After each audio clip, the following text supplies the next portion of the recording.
mean, these are essentially child slaves in the United States of America in 2023.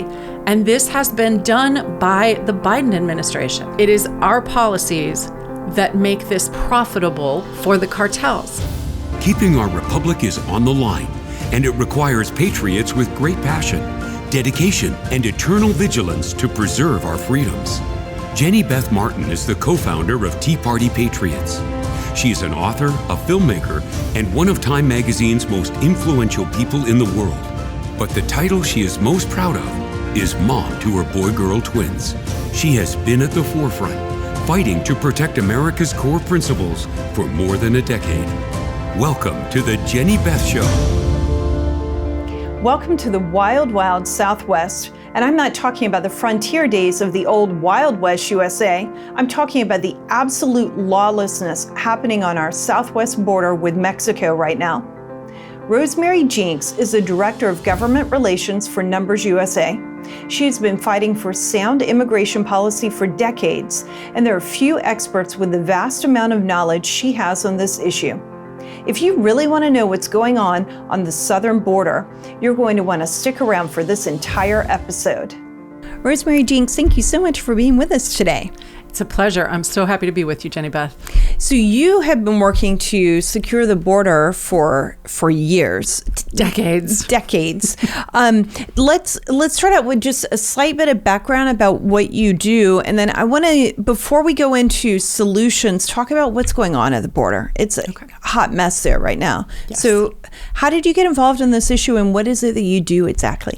Well, so I actually started out my career in the early 1990s with the Center for Immigration Studies. So that's kind of where I learned the issue. And then after that, I went to law school and learned absolutely nothing. And then I came back to Washington to start as the Government Relations Director for Numbers USA in 2001. And I have been there since then, basically trying to get Congress to do the right thing and fix our immigration problems, including our border security problems. We have not had an immigration system that suits the national interest in a very long time. Our entire immigration system, including the border chaos, is all about special interests. It serves special interests, it serves corporations, it does not serve the American people. And so that's been our focus, to try to inform Americans about what's actually happening and get them to contact their members of Congress so that we can try to make a difference and change the policy. So what is happening on the border? Absolute and utter chaos. It is unbelievable, and the lies we are being told are astonishing. I mean, the day after Title 42 expired, so on May 12th, Secretary Mayorkas went public and said that the Border Patrol apprehension numbers have gone down. Now, he said that very carefully, Border Patrol apprehension numbers, and they have gone down. But what he failed to say is that the number of illegal aliens that DHS is allowing to come through our ports of entry has gone up by over 250%.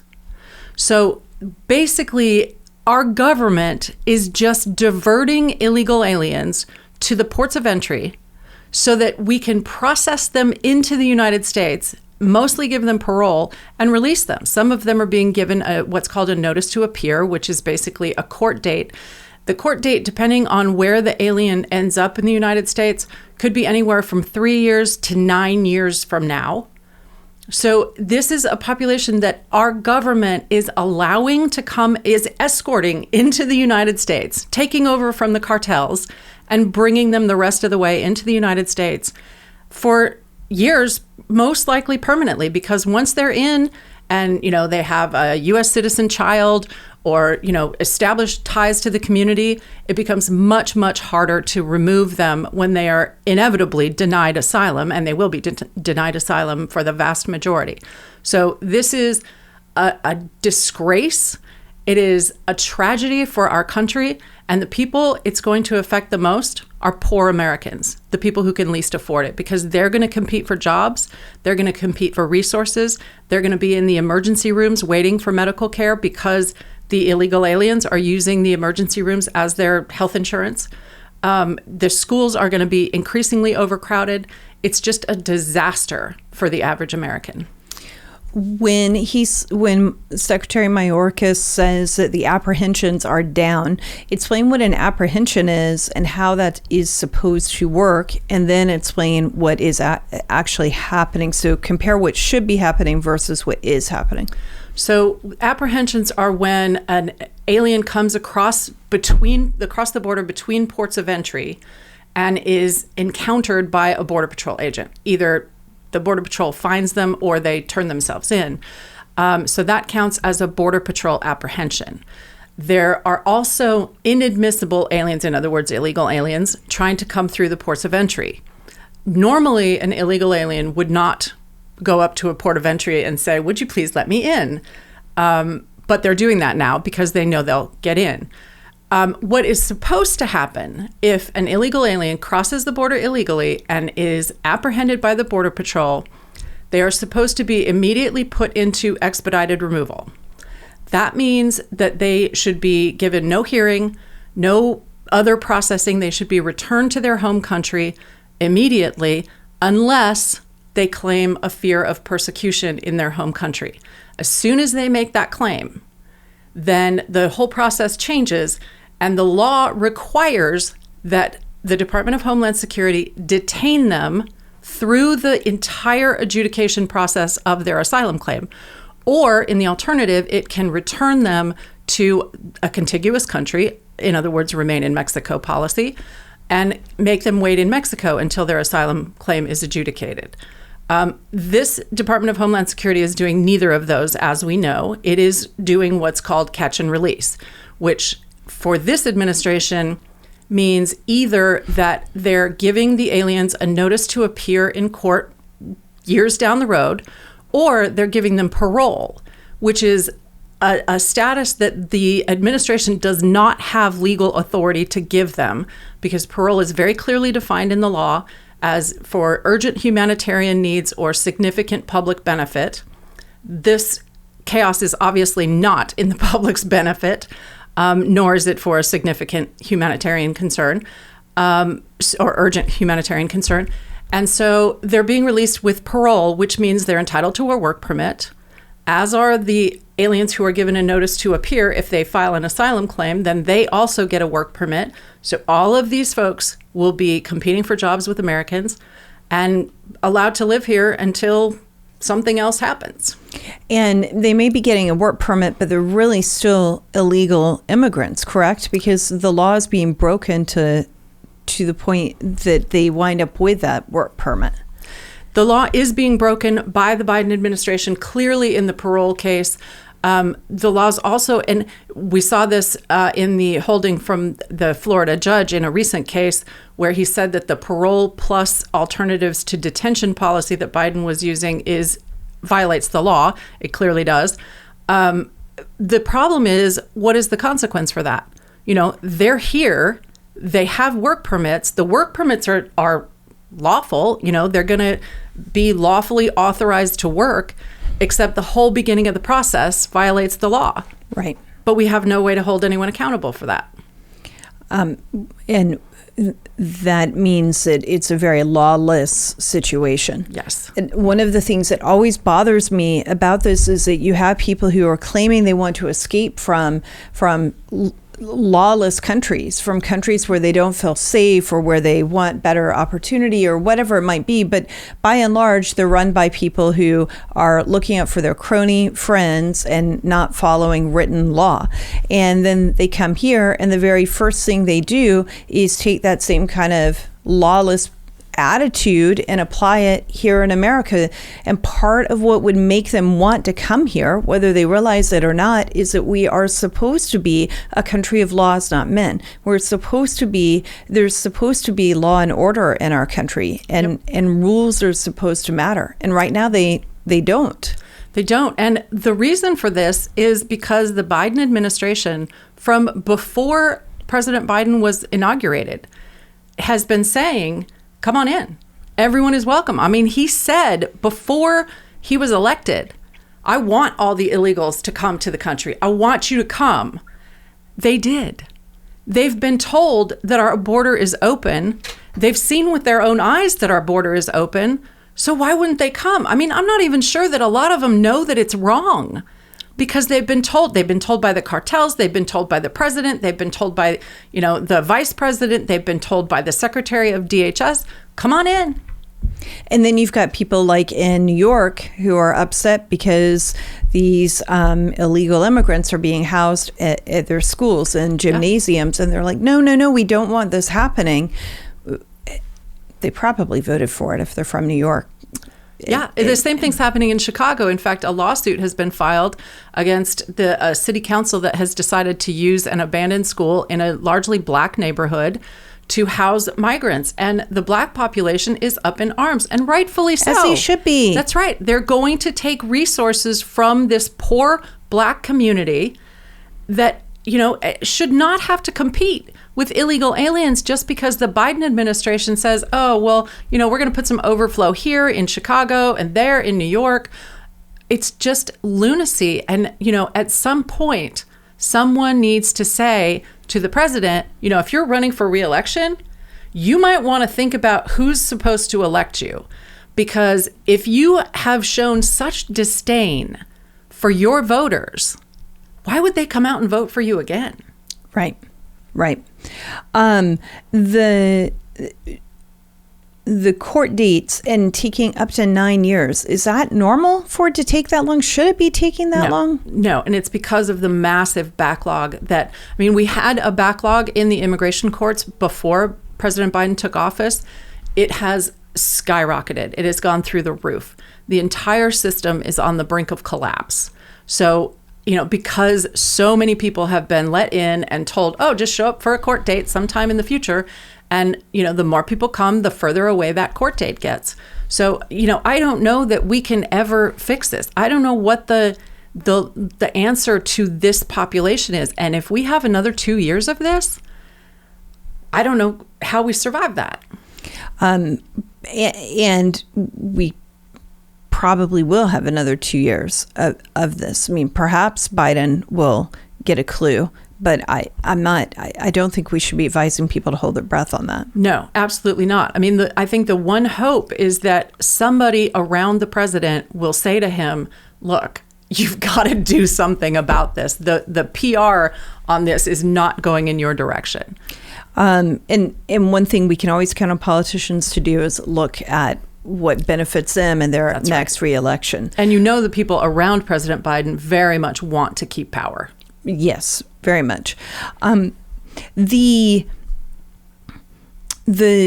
system is overloaded. Oh, one of the things I want to point out, this and I know this, and I interviewed Sheriff Joe Martinez from Valverde County in Texas recently. But in case people don't know already, when they come across the border, they're not staying in Texas. They're not staying in El Paso or McAllen or wherever they might be in Tucson, which is a little bit north of the border, but down. They're not staying there. Yeah. They're getting into cars or getting onto planes or buses, and they are going all over the whole rest of the country. That's right. And we're hearing about it in Chicago and New York, but they're going everywhere in the country. Mm-hmm. And we have maintained that every state is a border state. That's why we called our documentary years ago Border States of America. Yeah. So the Heritage Foundation actually did a really interesting study very recently, and it's available on their website, where they actually use cell phone data from, across into Mexico, and then tracked the cell phones to show where the people went. And they went to every single congressional district in the continental United States. I don't know if they went to Alaska or Hawaii, but I know they went to all the congressional districts here. So yeah, it's everyone's problem. Once they start breaking into the gated communities, then maybe someone will care. But, because the elites just think of it as cheap nannies and cheap housekeepers. So, yeah. And that is, it's wrong to do that, because then when they're bringing drugs in and the drugs are affecting the entire community, if it isn't affecting you, maybe you don't realize it's a problem, but it is a problem. Yeah. It's a problem everywhere. Earlier, you said that what's happening along the border is focused on special interests. So it's not about what benefits America or Americans, but it's special interests. Would you elaborate on that a little bit? Yeah. So, I mean, with the elites, as I just said, that they're perfectly happy with this because it's cheap nannies and cheap housekeepers and cheap construction workers and, just cheap labor in general. Corporations love cheap labor. So if they can replace Americans with cheaper workers, and remember, these folks are all getting work permits. So it's not like the employers are being forced to hire illegal aliens. They're not. Right. They're hiring legal workers-ish. Then you have the church groups that are profiting off this because they're getting government grants to transport illegal aliens around the country and to house them and feed them and, provide all the other services. So they have a direct financial interest. A lot of other nonprofits have the same kind of interest with government grants coming in to pay for all of this. There are all kinds of the kind of, how do I say this? Racial politics types who are fine as long as it's their kind of people coming in, which is very interesting because you've got, for example, the Congressional Black Caucus is demanding more access for Haitians.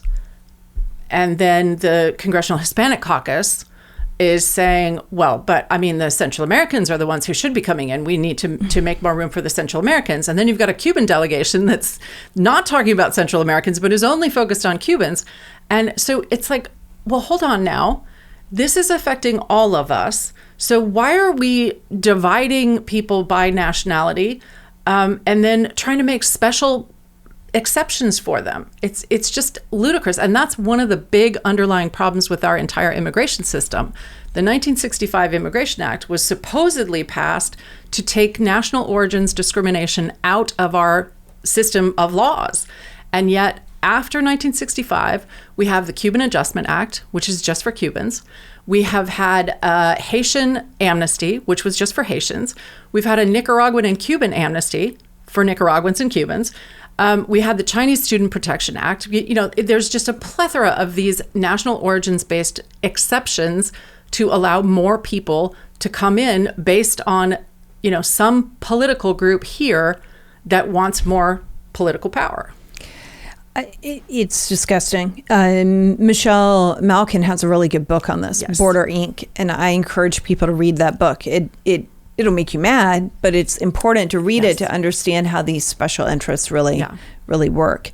You also mentioned that the cartels, basically the Border Patrol is doing the job for the cartels. So the cartels deliver to Border Patrol right now, and then Border Patrol takes over. What do you know about the cartels in Mexico and beyond? So first of all, every single illegal alien who comes to our border has paid the cartels. Every single one. Because if you don't pay the cartels and you're found in northern Mexico, you're killed. They just kill you. So all of them have paid one of the cartels to, the different cartels control different portions of the southern border. And they are very much in control of our southern border. The Border Patrol is not. And they'll admit that openly.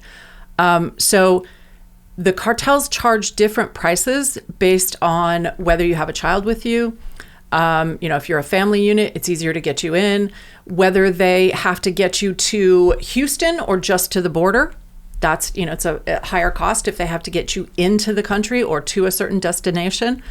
So basically, we're telling the cartels, you just get them to the border and we're going to take over and it'll be easy. And then we'll be distracted because all the Border Patrol officers are in the Border Patrol facilities processing these aliens. And the drugs are coming across, the fentanyl is coming across, the criminals are coming across, the terrorists are coming across.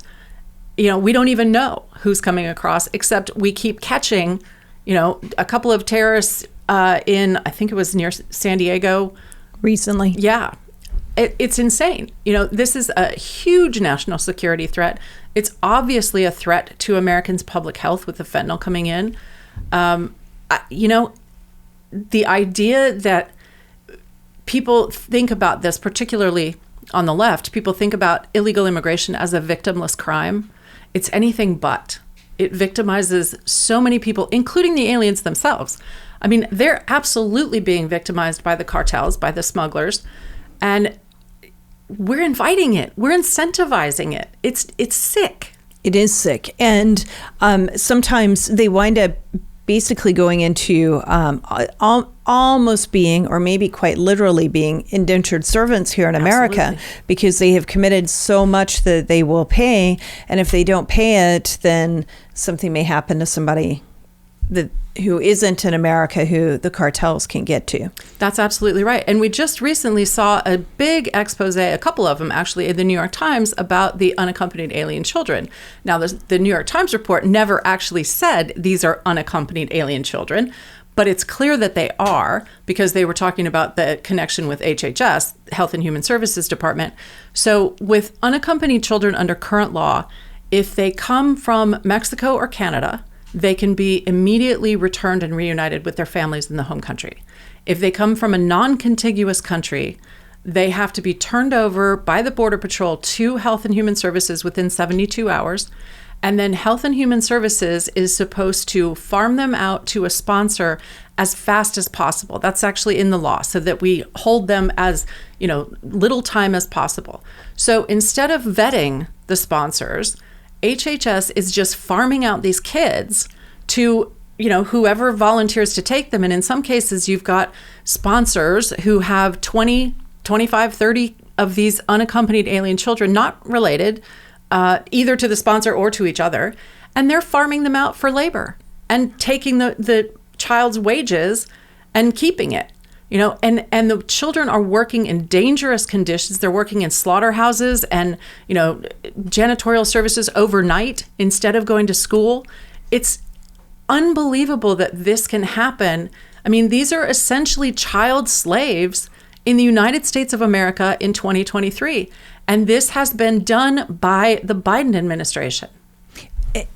And these people who misunderstand this issue and think that it is humanitarian to allow the lawlessness to go on, they don't understand what you were just talking about. The lawlessness is creating a situation where we wind up with slavery and indentured servants in America in 2023. Yes.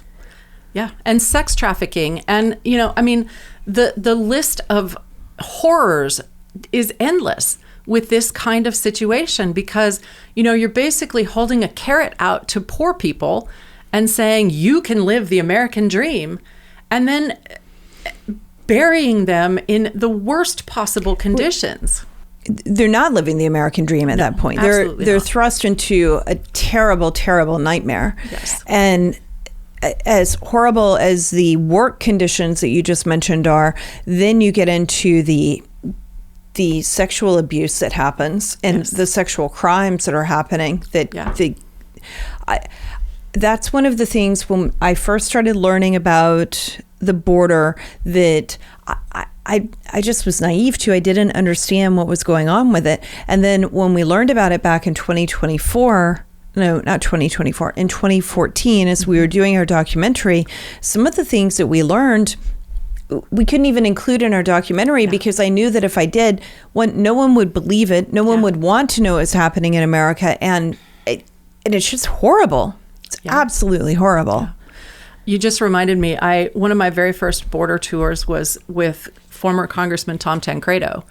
And we went to Arizona, and we learned about what are called spotters, cartel spotters. So these are employees, they're paid by the cartels, and they're young men, and they come across the border illegally, and they climb up a mountain that overlooks a road that, is a major traffic road for drug smuggling. And they set up camp on top of these mountains in Arizona, in New Mexico. Yeah. And they have better communications equipment than our Border Patrol. They are usually armed. They also have the drugs that the cartel supplies them so they can stay awake all night.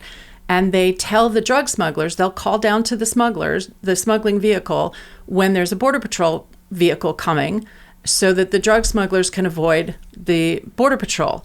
And when we came back from this trip and we started telling other Republican members of Congress and the media we were told, no, that's not true. That's not happening. I mean, we had pictures. We climbed up the hills and we took pictures. We had Border Patrol agents and a group on the Tohono O'odham Reservation called the Shadow Wolves, who used to be a part of ICE, and maybe still are. I don't know if there are any left, but we had the proof. We had seen it with our own eyes, and they just said no. It's not the case. I mean, Karl Rove told Tom Tancredo, "Don't darken the door of the White House anymore. You're just telling tales." And I've seen rape trees. Yeah. And what we mean when we say that is that these are trees where the coyote who is getting the people across will take undergarments of girls and young women and hang them on the tree as trophies after he's had his way with them, or used prophylactics. Yeah. It's disturbing, and it makes me sick. It just makes me it makes me sick. I can't imagine that happening to my own child or to myself.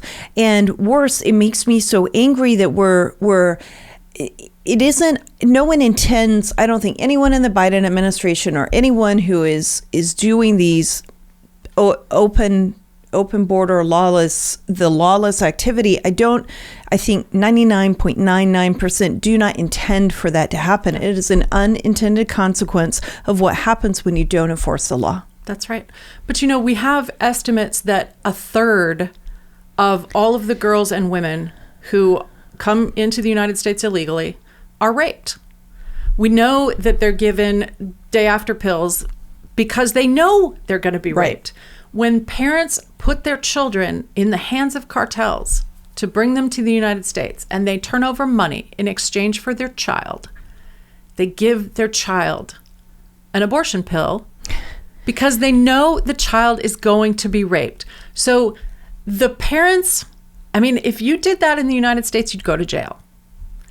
The parents are to blame as well, but the fact is our policies incentivize this. Yes. It is our policies that make this possible and make it profitable for the cartels. This whole thing is enriching the cartels, along with, U.S. corporations and elites and a bunch of other special interest groups. But it is largely profiting the cartels. You mentioned a minute ago the Florida judge and what he did. So I think it makes sense to go through that, and then I want to talk about HR 2 and solutions. But let's talk about the Florida judge. What happened with that? So this judge in Florida, the Attorney General of Florida, filed a lawsuit against the Biden policy. It's called Parole Plus Alternatives to Detention, so Parole Plus ATD. And it is to be found nowhere in the law. It's not in the law, so it's an illegal policy. And the judge got all of the evidence he needed. He got the government's response to the lawsuit, and the government said, well, we have to do this because we don't have room to process them. So, rather than giving them a court date years in the future, we're just going to release them, give them parole, give them a work permit, and we'll give them a cell phone so that we can track them. That's the alternatives to detention part. And the judge said, okay, this is not in the law. You are directly violating what the law says. The law mandates that you either detain them or return them to a contiguous country. And he excoriated the Biden administration. It was unreal. And then there was an appeal, and I think this is all still going on today because it was right before, I guess, just the day before Title 42 expired. There was either an appeal by the attorney, or maybe a filing of a new motion by the Attorney General, and she said this parole policy that they're doing now, that they just announced that they're going to do when Title 42 expires, that's just as illegal as Parole Plus ATD. And so the judge said, okay, I'll take that. So he said, DHS, you need to respond to this. And DHS said, well, we need at least until tomorrow. And the judge said, you have 1 hour. And then he said he was going to stay their policy because it clearly violates the law. The White House press secretary had said something about how a Florida judge was sabotaging the administration's planned response to Title 42, and the judge actually included that in his order, and just ripped the Biden administration. So, I mean, it's a beautiful, beautiful opinion that should be read by anyone who's geeky enough to be interested. Okay. We need to make sure, and that the appeals, at least as we are recording this, are still going on. So it's something that once you read it, make sure you continue to follow the case. And even if it finishes with the Florida judge, it probably moves to another court. So it's going to be around for a while. And this could very well be the beginning of the judicial system shutting down the Biden administration's lawlessness, at least in this area. Well, by granting parole the way that they're doing, aren't they circumventing the court? So then they're taking away some of the checks and balances in the system anyway? Because would they be going before a court or a judge normally, or is it just an administrative? So for an asylum applicant, they would go before an immigration judge, which is in the Department of Justice. The parole thing, it's interesting because parole is usually a 2-year grant of status. So, and then you have no path to permanent residence. Whereas if you're granted asylum, you can adjust to lawful permanent resident status a year later. So anyone, I mean, that's the key that's the draw of being granted asylum, because you can stay permanently. But with parole, you can't. And that's one of the things that the Biden administration is running into with the Afghan parole program, because, they flew these plane loads of Afghans with no vetting into the United States and then said, oh, what do we do now? And they paroled them. So they have 2 years to stay and work permits. But what happens next? So they've just announced that the Afghans will be eligible for re-parole, which is a word I've never heard before. So they're just going to apparently keep re-upping the parole status. Just make it up as they go along. Yeah, but they still have no path to permanent status here. So, it's all, I mean, once you start violating the law and making up your own law, you get twisted up into a circle of lies and policies that just don't work because you haven't thought it through. And that's where we are with the Biden administration. So what is the solution? What do you think is the solution and what's happening in Congress? So the solution is, in fact, H.R. 2, the bill that the House of Representatives just passed, 219 to 213, I think it was. It closes all of the loopholes that the administration has exploited. It restricts parole eligibility dramatically. It says you can't do these categorical paroles for Cuba and Haiti and Venezuela and so on. It reforms the asylum system so that it includes a safe third country provision. So if an alien comes through a safe third country on their way to the U.S. border, they're ineligible to apply for asylum here unless they've applied for asylum in that safe third country. So, I mean, that would stop virtually all of the asylum applicants. It increases the standard, the burden of proof for the credible fear interview to more likely than not, rather than a possibility of success. And it addresses the unaccompanied alien children problem by saying that children from every country in the world are going to be treated the same. And unless they are a victim of trafficking or have a fear of being persecuted, so an asylum claim, they will be sent home and reunited with their parents in their home country, period. It requires, for those who are found to be a victim of trafficking or have a fear of persecution, they're still turned over to HHS, but HHS is required to vet the sponsors and to determine their immigration status.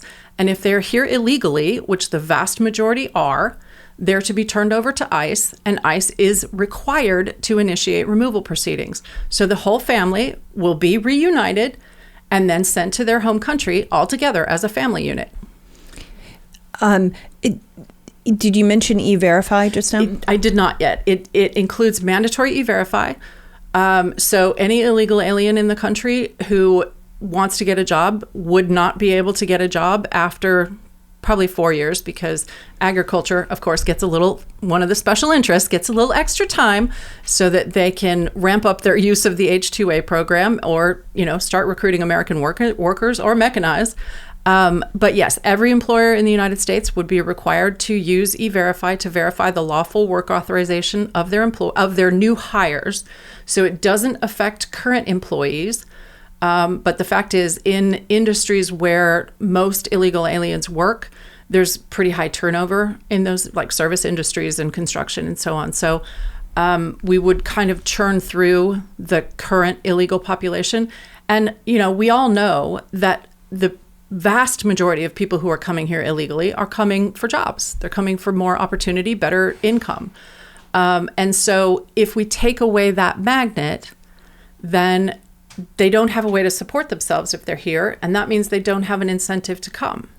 So that's a critical part of it. It also requires DHS to continue construction of the wall and to use the money that's already been appropriated to build a minimum of, I think it's 900 miles. So they amended the Secure Fence Act, which was 750 miles, to 900 miles.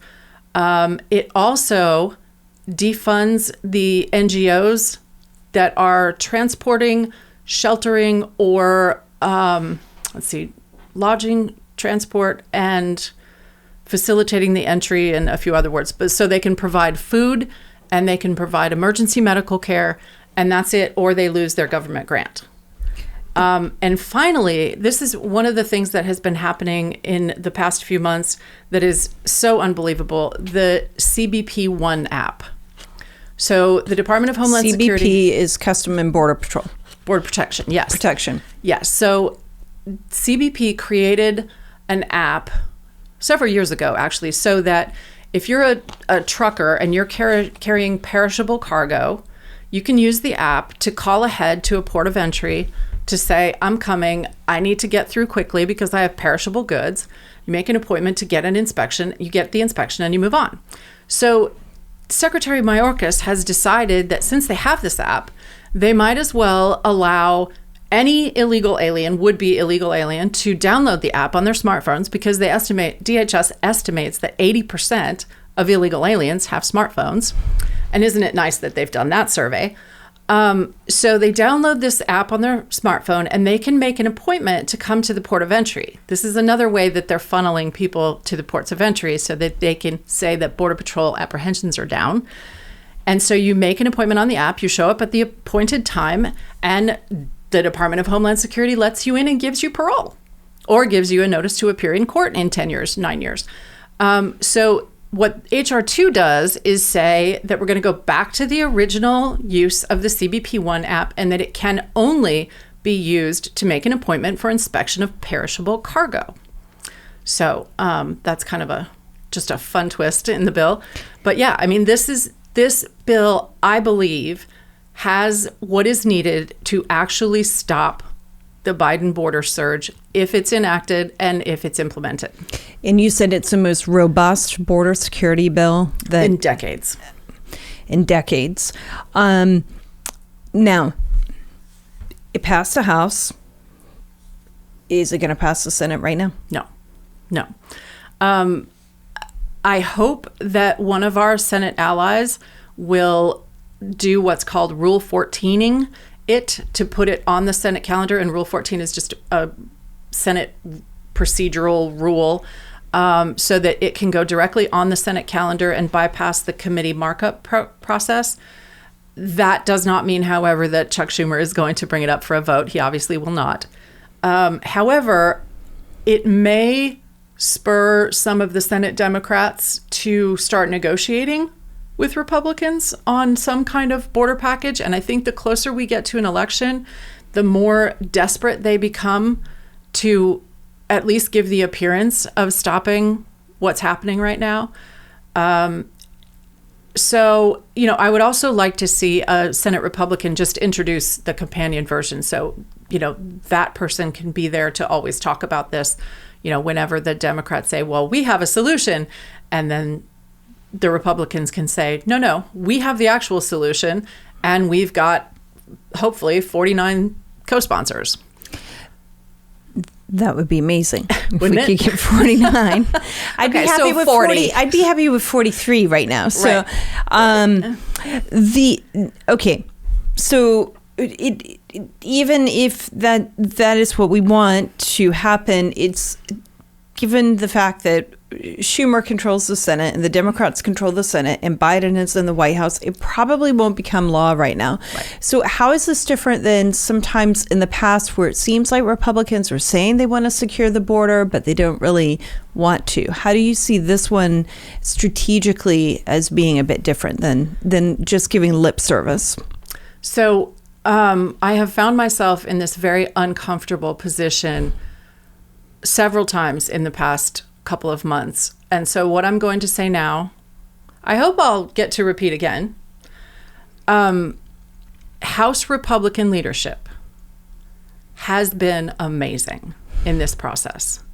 They worked hand in glove with us, with a whole coalition of organizations, to make this bill as strong as it can be and to get it through 3 committees and onto the House floor. They twisted arms. They, had meeting after meeting after meeting after meeting with the members who were like, oh, I represent ag. I can't do E-Verify, or, oh no, we can't do, whatever little piece of it. This would not have happened without the complete commitment of leadership. And as I said, I've been doing this issue since 1991, and I've never been on the same side as House Republican leadership or any leadership. And just to be clear, in case people are listening and they hear the term leadership, but they don't know exactly what that means, it means the Speaker of the House and who else? The Majority Leader and the Whip. So, and the conference chair was, I think, on board too, but we weren't working directly with her. It was, the Kevin McCarthy, Steve Scalise, and Tom Emmer were rock stars in this. And we certainly did not have that with the previous 2 Republican speakers of the House. And in fact, the 2 previous Republican speakers of the House undermined our efforts directly. So now we have leadership that it has passed a bill that is the most robust border security bill in decades. It won't likely pass the Senate at the current moment. Right. If Republicans were to win a majority in the Senate and Biden were no longer in the White House, how then could this bill, what could happen with a similar bill in the same text, but a different bill in the next Congress? Yeah, I mean, this is the blueprint for Republicans going forward. If God help us, if we're still in this position in January of 2025, this is the blueprint bill that Republicans can just pull out and, pass, and then get the next president to sign it into law and start implementing it. It can be one of their day one or week one, month one type bills. And it's a whole lot easier to go to some of these squishier Republicans and say, look, you've already voted for this. You're already on the record. It's not that hard to do it now. So, it is a big deal to get members of Congress on the record. And it was a tough vote for a lot of them. It shouldn't have been, but it was. But it's a really good bill. Well, and maybe it was a tough vote because they were doing things that they haven't ever done before. I mean, the way that the House conference is working right now, the Republican conference in the House is working right now, they're working and functioning differently than they have previously because of some of the rules change. Not just some of, because of the rules changes from January. Yeah. And I think that, I've had quite a number of people say to me, well, this is kind of amazing. I mean, this is like proof that Republicans can, come together and do something. And it is. It really is. And I think that's the lesson of, all the votes in January for the speakership. They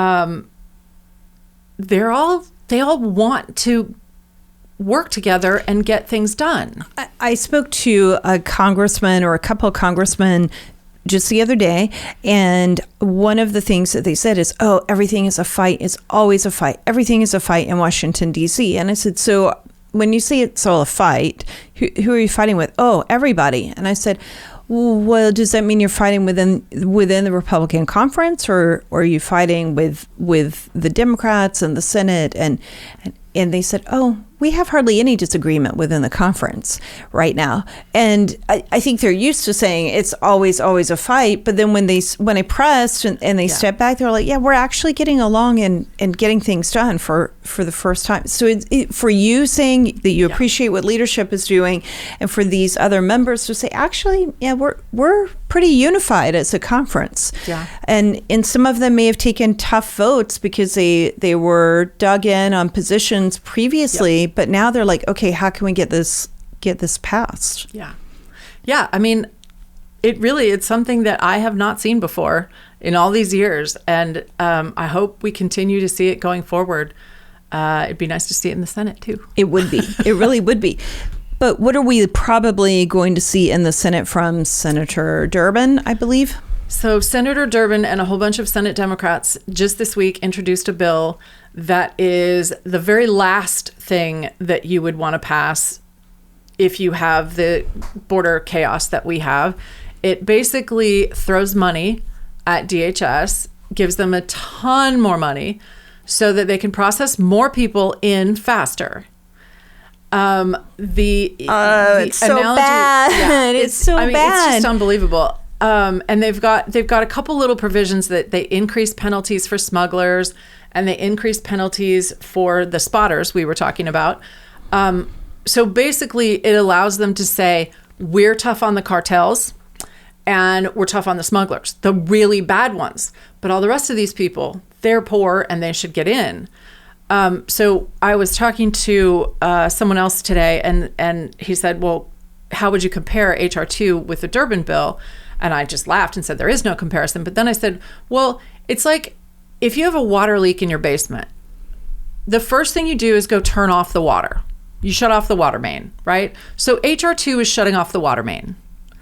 The Senate bill is paying people to go in and start mopping while there's still water gushing onto the floor.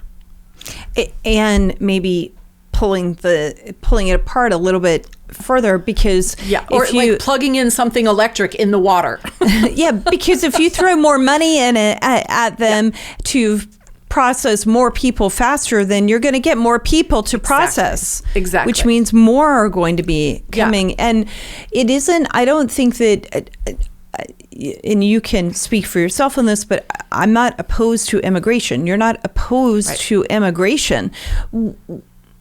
If you have too much at once, you don't have time for people to assimilate. You don't have time for the schools to be able to educate the people properly and to take care of them, and the hospitals become overloaded. And when those kind of things happen, it affects the education of the American citizens and the legal immigrants who are here. And it affects the healthcare of the American citizens and the legal immigrants who are here.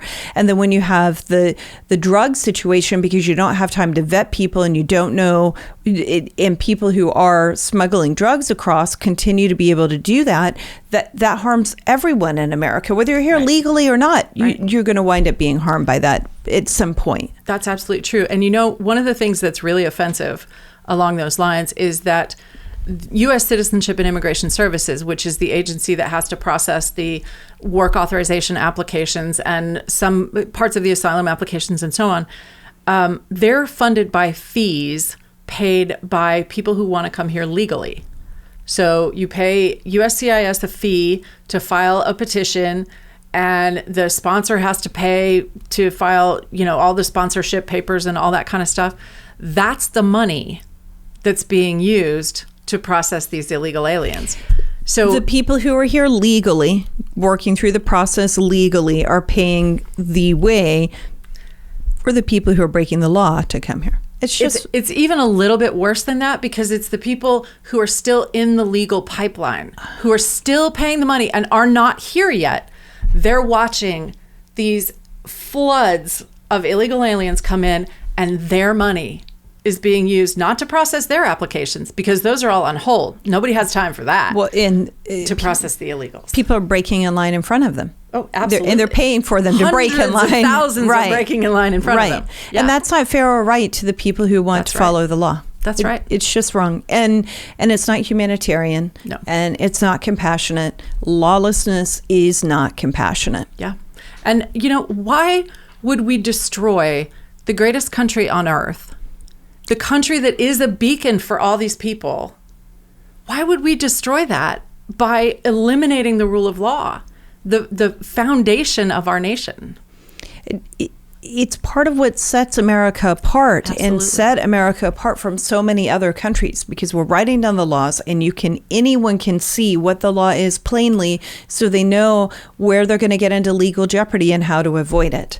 But when you start getting rid of that, and it's just sort of the whims of man, then you never know if you're on the right side of the man who's making the decision or not. Yeah. Well, and if an illegal alien can just come across the border and get all the benefits that I, as a United States citizen, have, then why do I have to pay my taxes? Right. Why do I have to obey traffic laws? What's the difference? And then it goes from there, and more lawlessness breeds lawlessness, and we're seeing that. We've got a massive increase in lawlessness across this country. A massive increase in crime, and I think that the increase in crime, it certainly has to do with the defund the police effort, but it also has to do with the fact that if you're not enforcing the law, that's right, and people think, oh, I can get away with breaking a window, or I can get away with stealing a car, then I can get away with holding you at gun or knife point and mugging you, or killing you, or whatever it might be next. Yep. That's absolutely right. And we do live in the greatest country on earth, and we have to protect it, not just for ourselves and for our children and for our fellow citizens, but for all those other people who want to come here, so that they can so they can live their own American dream. Well, and also so that we can be an example for the people who want to change their own countries. What kind of example are we setting now? And if you truly are seeking asylum because of the traditional problems with asylum, the goal is supposed to be that eventually we solve the problems in your country so you can go back to your country. Yeah. And well, and if you really are in fear of persecution by your home government, it shouldn't take you 9 years to get a hearing in the United States. Absolutely not. That's not fair or right either. No. It is completely broken. I'm afraid it might get a bit worse before it gets better. I hope that this inspires everyone to get active and involved, because we have to win in 2024. If we want HR 2 to become law, if we want to secure the border and stop all of this, then we are going to have to change the makeup of the Senate, hold the House, and change who is in the White House. Yeah. And it isn't fun. People listening to this are not going to want to hear that, because they want the solution right now. And I do too. Yeah. But I also want to make sure that they understand it's not completely hopeless, because we have the opportunity to correct course in about 18 months from now. And we know what to do. We know what tools we need. We know how to use them. We know what the process is. We just have to get there. That's exactly right. Okay, Rosemary, how can people find out more information about Numbers USA if they want to get involved? You've got a great website, action items. How can they get involved? We're at numbersusa.com. We're also on YouTube and TikTok and Instagram and Facebook and Twitter and all of the things. Our big service is we want to connect Americans to their members of Congress. It's free. You have to sign up. You have to give your address and your phone number, because members of Congress require those pieces of information in order to accept communications.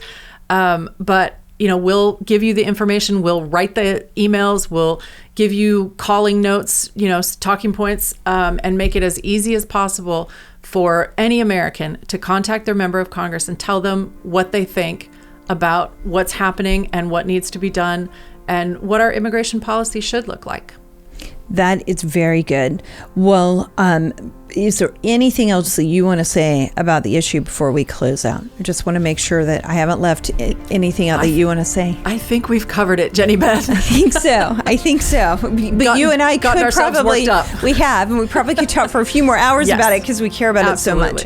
Well, I want to thank you so much, Rosemary Jenks from Numbers USA, for being here and for going through all of this so people understand the problem at the border, the possible solutions, and how we can make a difference. It's been my pleasure, Jenny Beth. Thank you for having me. The Jenny Beth Show is hosted by Jenny Beth Martin, produced by Kevin Mooneyhan, and directed by Luke Livingston. The Jenny Beth Show is a production of Tea Party Patriots Action. For more information, visit teapartypatriots.org. If you enjoyed this episode and want to stop freedom thieves from turning our country into a communist nightmare, be sure to click the thumbs up and subscribe to the channel. And while you're at it, click the notifications bell to get an alert every time we post a new episode.